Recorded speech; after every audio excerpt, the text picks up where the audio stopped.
그리고 오늘 마지막에 7번 전차 카드예요.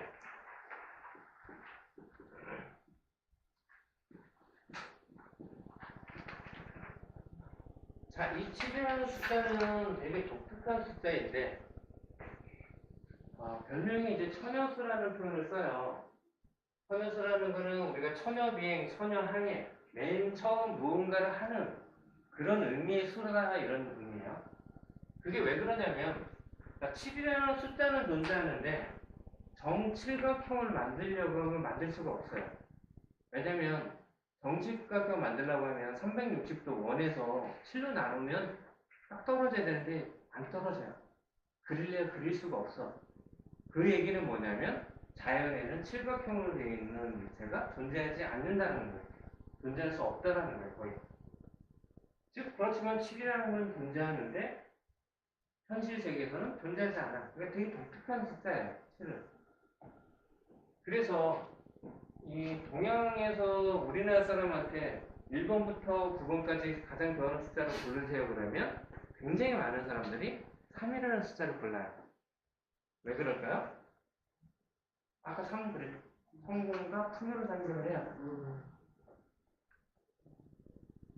아직 8은 배우지 않았지만 중국 사람들은 3과 그 다음에 8이라는 숫자는 발음이 독이랑 비슷해서 같아서 8을 고르는 경우도 있지만 8은 나중에 우주 완성을 의미하는 뜻을 가지고 있어요. 근데 서양에서는 7이라는 숫자를 굉장히 럭키 세븐이라고 하잖아요. 왜 7이라는 숫자를 좋아할까? 자, 존재하지만 존재하지 않는 것 같은 되게 독특한 숫자이기도 하고요. 7에서 가장 중요한 키워드는 뭐냐면 도전이에요. 자, 도전은 해야지만 성공을 이룬다? 도전하지 않으면 성공을 하지 못한다예요. 즉, 도전이라는 키워드, 즉, 도전을 해야 행운도 온다는 거예요. 왜 나는 복권도 안 맞지? 복권을 사야 복권에 맞죠. 시도를 해야, 도전을 해야 행운도 오는 거고요. 시도를 하지 않으면 행운도 오지 않아요. 감나무에서 감이 안 떨어져요. 무언가 내가 도전을 해야. 자, 그러니까 서양에서는 이 도전이라는 가치를 얼마나 중요하게 생각하냐면 이렇게 신문 같은 데 보면 미국의 벤처기업 같은 경우에 보면 뭐 구글이나 애플에서 몇 천억, 몇 조의 그 회사를 인수를 해요. 왜냐면 그 벤처회사라는 거는 도전 정신에 의해서 누구도 하지 못했던 것들을 처음에 시작해서 어느 정도 성공 일구는 과정을 거친 거예요. 그래서 그 가치를 부여해서 사요. 엄청난 돈을 주고. 근데 우리나라는 어때요? 그런 회사가 있어 보면 대기업이 똑같이 만들어요. 돈을 더 많이 써. 그래서 이 회사를 죽여. 특허소송이 붙어 질직그러면 이 회사가 없어져 있어요. 두 번째는 그 중소기업을 찾아가. 직원들을 만나 연봉 2배 줄게. 대기업 직원이 되잖아. 직원을 빼와요? 그 가치가 뭐냐면 가치 차이예요. 우리나라는 성공과 풍요라는 키워드를 훨씬 더 중요하게 하기 때문에 어떠한 방법을 써더라도 성공만 하면 이제 풍요만 있으면 되라는 가치가 강하기 때문에 네가 아무리 열심히 했어도 그건 중요하지 않아. 좀 이런 것들이 굉장히 많이 가지고 있고요. 미국이나 서양 쪽에서는 도전의 가치를 중요시하는 건 뭐냐면 여러분들의 재산이 100억이 있어요. 1억짜리 사는 거에 대해서 부담이 별로 없어요. 내가 1억인데 1억짜리 살려고 하면 엄청난 고심을 하죠. 그러니까 아파트 하나 살려고 하면 모든 거를 다 걸어야 돼요. 자, 그러니까 그렇게 큰 기업에서 내가 무언가를 새롭게 도전하고 하려면 큰 구매에서 움직이는 게 되게 힘들어요. 관리도 안 돼. 근데 누군가 그걸 해줬어. 너무 좋잖아요. 근데 내가 여유가 있는 큰 회사는 엄청난 돈을 주고 사도 부담이 안 돼요. 자, 그러면 이게 장점이 뭐냐면 자, 네가 열심히 도전해서 성공을 어느 정도 이루면 내가 그 보답을 해줄게. 그러면 젊은 친구들이 그런 게 다 뛰어들어요. 왜? 도전하면 엄청난 부를 성공을 이룬다는 거를 알아요. 그걸 자꾸 키워주는 거야. 근데 우리나라에서는 어때요? 야, 열심히 해서 이렇게 키워놨더니 대기업이 싹 뺏어가네? 하면 안 되는구나. 아무도 안 해요. 그래서 다 아까 말한 것처럼 공무원 시험 보는 거야. 그 가치를 인정을 안 해주잖아요. 그럼 누가 해요? 아무도 안 해요. 근데 미국은 그 가치를 인정하기 때문에 거기도 돈 많으니까 누가 만들었어. 똑같은 거 만들면 돼요. 카카오톡이 나오니까 네이버에서 열심히 그거 만들잖아요. 라인인가 뭔가? 그냥 냅둬도 되는 거를 다 그렇게, 그러니까 그 회사를 그렇게 가만 놔두지 않아. 더 많은 자본으로 콘텐츠를 뺏어오죠. 그러니까 아무도 그걸 안 하려고 해요. 굉장히 잘못되어 있는 건데, 그거를 가진 사람들이 생각을 못 하는 거예요. 그러면 우리나라는 그냥 다 노예밖에 없는 거야. 시키는 대로 하는 사람밖에. 아무도 창조적인. 근데 교육은 요즘에 창조력이 있어야 세계 경쟁력이 있다. 개뿔. 창조력을 가지고 다 뺏기는데. 그게 문화가 바뀌어야 돼요. 서양에서는 치료를 그래서 굉장히 중요한 도전이라는 걸 그렇게 해요. 모험심 도전은 그만한 가치를 부여를 해요. 그래서 그 익스트림 막 이상한 자전거 타고 하늘 날고 막 이러는 거 엄청나게 걔네들이 광고를 붙이고 지원을 많이 하잖아요. 별거 없어요. 근데 그렇게 뭐라도 남들이 하지 않는 걸 하는 거에 대해서 엄청난 가치 부여를 해서요. 그렇기 때문에 우리나라에서 미국에서 그 메이웨더하고 파키아오 권투하는데 TV에 한 프로 보는데 몇십, 10만 원, 20만 원씩 내야 돼요. 미국에서는.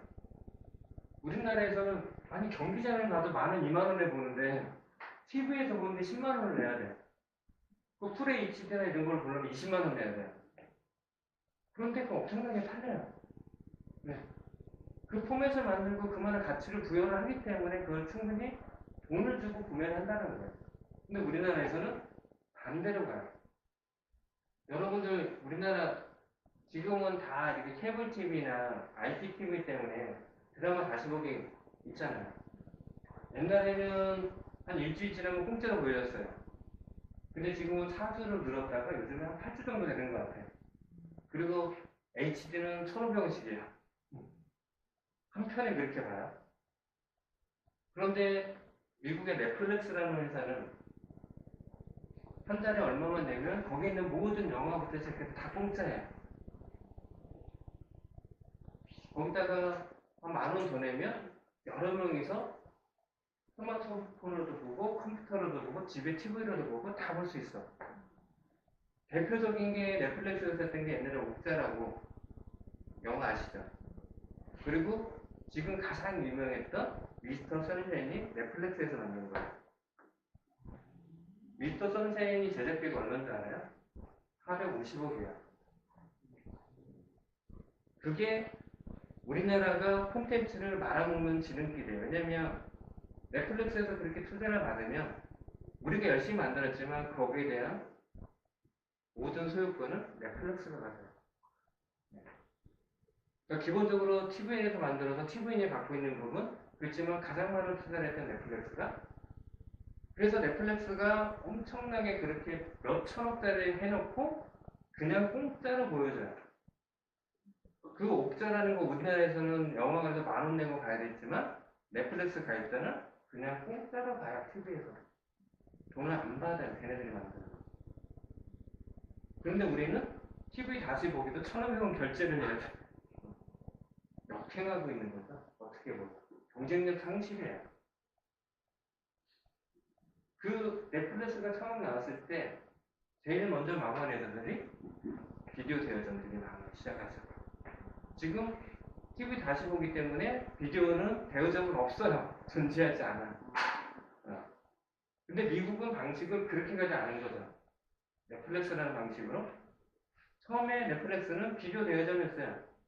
영화들을 그냥 월 결제하면 한 달에 무상으로 다 보여줄게. 우리가 대학 맞은 회사 걸 다 보여줄게. 그러니까 비디오 대여점이 다 망했잖아. 그게 방송까지 오는 거예요. 그래서 왕자의 게임이 뭐 이렇게 외국에서 유명한 것들이 다 넷플릭스에서 1,000억 단위로 제작하는 드라마예요. 근데 우리나라는 그거를 막고 있어요. 이번에 좀 안타까운 일이지만 택시 하시는 분 근실하셨잖아요. 카카오 택시 때문에.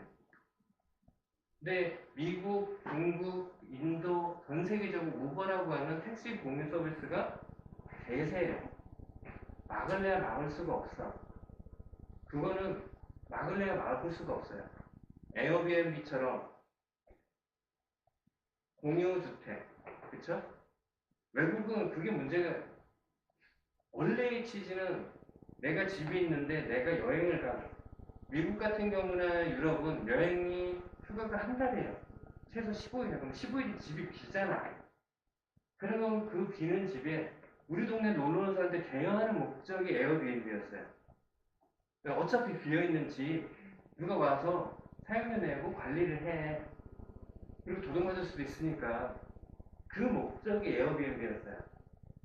그런데 지금은 완전히 바뀌어서 어떻게 하냐면 에어비앤비를 하기 위해서 집을 구매를 해요. 펜션처럼 꾸며 아파트를. 그리고 대여를 해요. 근데 우리나라는 그건 불법이죠. 불법 영업이에요. 그런데 외국에서는 그거 다 오픈이 돼 있기 때문에 그래서 나쁜 놈들은 거기다 몰카 달아놓고 막 이렇잖아요.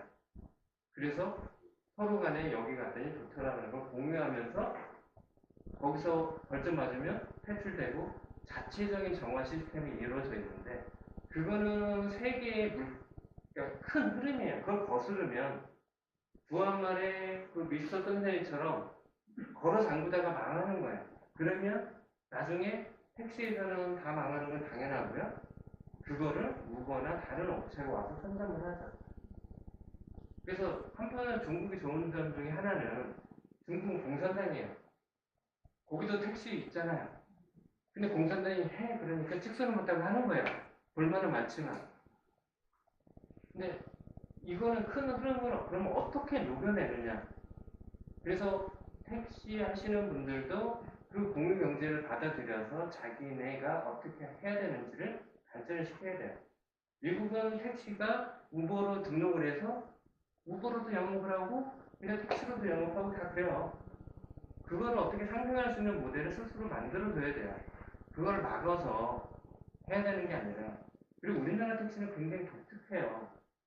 원래 택시는 고급이에요. 대중교통이 아니야. 근데 우리나라만 대중교통이 돼버렸어요. 희한하게.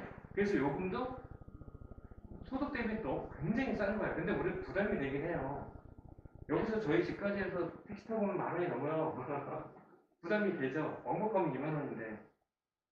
그렇지만 그런 어떤 시대의 흐름이나 이런 것들은 녹여내야 돼요. 그걸 막는다고 제가 그래서 지금 이거 동영상 찍잖아요. 제가 이거 타러 강의한 게 지금 5년이 넘어가는데 한 번도 찍은 적이 없어요. SNS도 안 했어요. 밴드 그렇게 하라고 했는데 안 했어요. 왜냐면 제가 SNS 싫어요. 이 채팅하는 것 자체. 그리고 뭐냐면 이렇게 주고받고, 왜냐면 그냥 단순하게만 주면 좋은데 그걸 하게 되면 거기 몰입하고 계속 답변해주고 또 채팅하다 보면 재밌어. 막 하다 보면 이게 너무 거기에 뺏기는 거 있고 또 소홀히 하면 이렇게 뭐라고 말을 남겼는데 답변이 없네? 아, 무시하나? 이 사람 나를 싫어하나? 또 이런 느낌을 받아요. 그러니까 어쩔 수 없이 시간을 내서 자꾸 해줘야 돼. 이게 너무 힘들어요. 그런데 이게 시대 흐름이 방향이 글로 가버렸어요, 지금. 지금은 SNS나 유튜브나 이런 거를 안 하면 어떻게든 그걸 따라가야 돼요. 그러니까 여러분들도 유튜브로 직접 해서 크리에이터로 해서 동영상에서 유튜브에 올리는 게 아니라 그러한 생태계가 만들어지면 그 생태계에서 무언가 내가 할 수 있는 것들. 그러니까 아마존 같은 경우에는 그거잖아요. 기본적으로 쇼핑 같은 경우에도 매장을 직접 가지 않고 우리는 옥션이나 이런 데서 보면은 그냥 사진만 보잖아요. 걔네는 태블릿 놓고 여기 증강경실 아람브라 궁전의 추가가 똑같아요. 여기를 찍어놓고 저기다가 가구를 놓고 싶다 그러면 그 가구 찍으면 여기서 가구가 들어가서 좌우 그럼 이쪽에다 놓을까? 이게 돼요.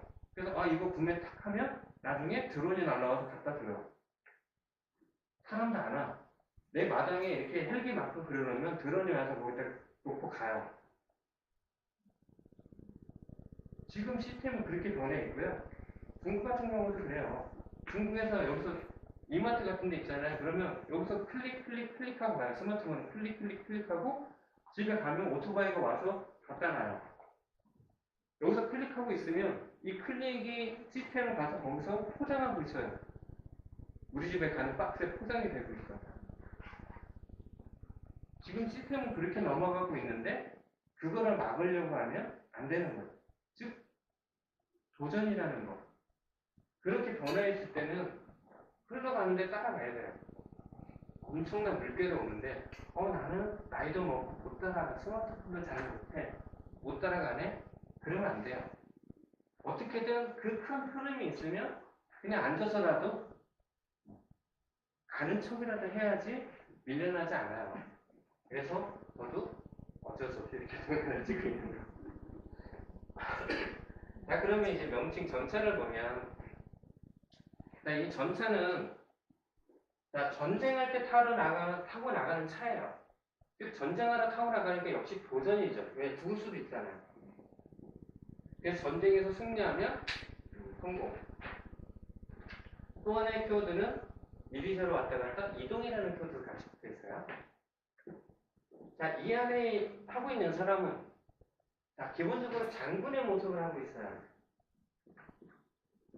보통 리더라고 표현을 하는데 여기는 일단은 신분이 높은 사람이 타긴 하겠죠. 그러면 우리가 앞에 봤던 뭐 황제도 탈 수도 있고 여왕제도 탈 수 있는데 왜 여기 있는 사람을 장군이라는 표현을 쓰느냐. 자, 전쟁할 때 타고 가는 거예요. 그러니까 일반 황제들은 전쟁할 때 잘 안 나가죠. 그리고 황제와 장군은 지위는 높긴 하지만 좀 달라요. 자, 황제는 자기 노력과 상관없이 황제제를 오를 수 있어요.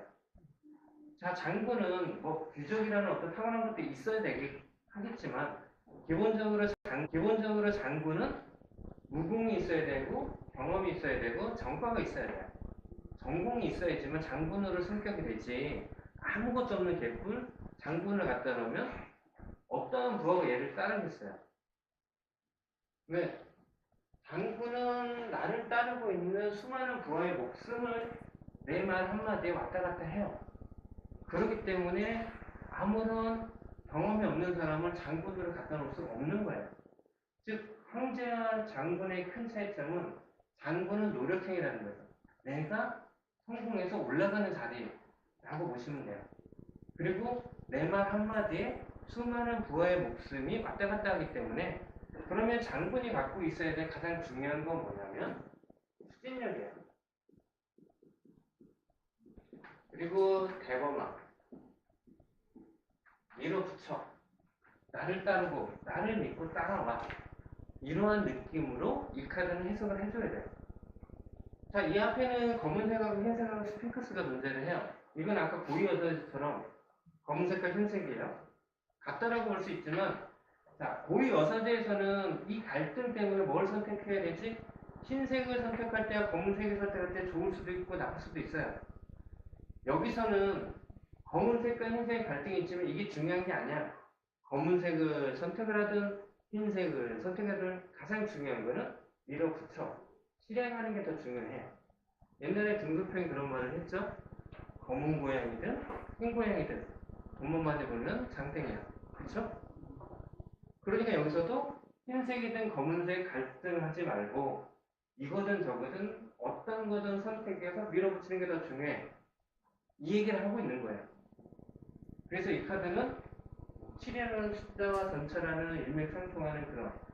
자, 여러분들이 인생을 살면서도 자, 인생을 살 때 행복하게 사는 법과 불행하게 사는 법이 있어요. 똑같은데. 그러니까 저하고 제 친구가 그랬던 것 같아요. 자, 제 친구는 어떤 물건을 사면 너무 좋아해요.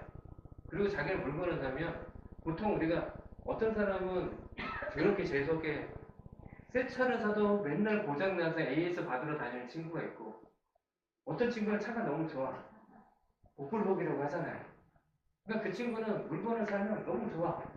자기가 사는 게 너무나 행복하고 좋아요.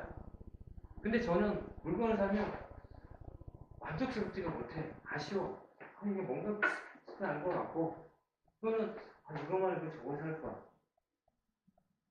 핸드폰에서 제니퍼가 있고 아이퍼가 있어. 원래 아이퍼를 썼다가 제니퍼를 바꿨는데 아쉬워. 그냥 계속 이거 살 거야. 항상 그래요. 내가 선택했는데 선택하지 못한 거에 아쉬움이 항상 남아요. 자, 여기서 본 것처럼 자, 내가 이걸 선택을 했어. 그럼 내 선택지에는 얘는 아예 없었어. 그래서 이거에 대해서 만족감을 높여요. 그럼 나는 행복해요. 근데 이걸 샀는데 저걸 샀어야 되는데 언제나 불행해요. 즉 하루에서는 선택하기 전에 고민과 선택하고 나서 선택하지 않은 거에 대한 생각을 하지 말라는 게 더 중요해요. 그래야 본인이 행복해져요. 내 선택이 그만큼 존중을 받아야 되고요. 내 선택이 즐거운 거예요. 이번에 대학을 갈 거야, 안 갈 거야. 대부분 결혼을 할 거야, 말 거야 하면 대부분 이제 결혼하고 후회하라고. 그렇죠? 그러니까 후회하지 말아야 되는 거죠. 결혼했으면 나는 선택적으로 결혼 안 하는 건 없었어요. 결혼 안 해서 그럼 나는 결혼하는 거에 대해 선택지, 그때 누구랑 결혼했었어야 되는데 아무 의미가 없다라는 거예요. 돌아갈 수 없잖아요. 지금 현재 내가 선택한 거에 대해서 만족도를 높이면, 그리고 선택하지 않은 거는 존재하지 않아, 이렇게 생각을 한다면 굉장히 행복하게 살아요. 타로는 그게 가장 중요한 포인트예요. 그래서 타로를 볼 때는 다 선택하고 집 계약서를 다 쓰고 이 집을 사면 좋을까요? 아무 의미가 없다는 거죠. 사기 전에, 이 집을 사면 선택 전에. 그래서 좋다고 하면 선택을 해요. 그럼 내 선택지에는 선택 안 하는 게 없었어. 무조건 사는 것만 존재해. 사서 집값이 폭락을 했어. 왜 샀을까? 그때 사지 말았어야지. 그러지 말라는 거예요. 샀으면 나는 이 집에서 행복하게 편안하게 살면 되지. 더 즐겁게 살면 돼요. 선택한 거에 대해서 선택하지 않은 거를 아쉬워하거나 후회하지 말라는 거예요. 그래서 타로를 볼 때는 선택 전에 보시고요. 그래서 선택을 하시면 선택하지 않은 거에 대한 아쉬움을 가지면 안 되고요. 선택한 거에 대해서 즐겁게 선택을 하세요. 그러면 인생은 행복해져요. 그래서 오늘은 이렇게 7번까지 해서 마무리를 할게요. 어쨌든 다들 고생하셨습니다.